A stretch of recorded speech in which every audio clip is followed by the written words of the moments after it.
are 4 reasons why your gymnast can't perfect their handstand.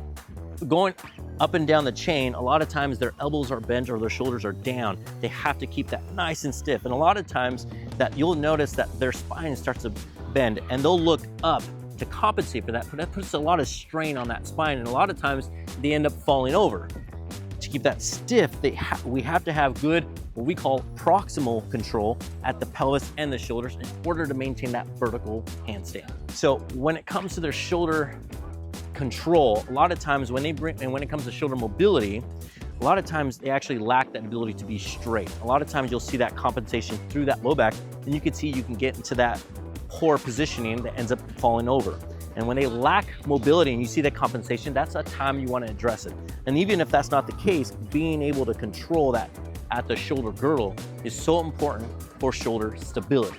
Okay, so this is a good screen to tell if your gymnast has the capacity to hold that vertical handstand, because if they don't, what you're gonna find that at the pelvis, it starts to sink, or at the shoulders, it starts to flex. If they can't sustain this oval positioning, then that gives you an idea that that's something you wanna work on and not just work on the coaching and the cue and the skill of it. This is why it's really important to understand and how to screen when it's a capacity issue and they don't have the ability to do it, or it's a skill issue.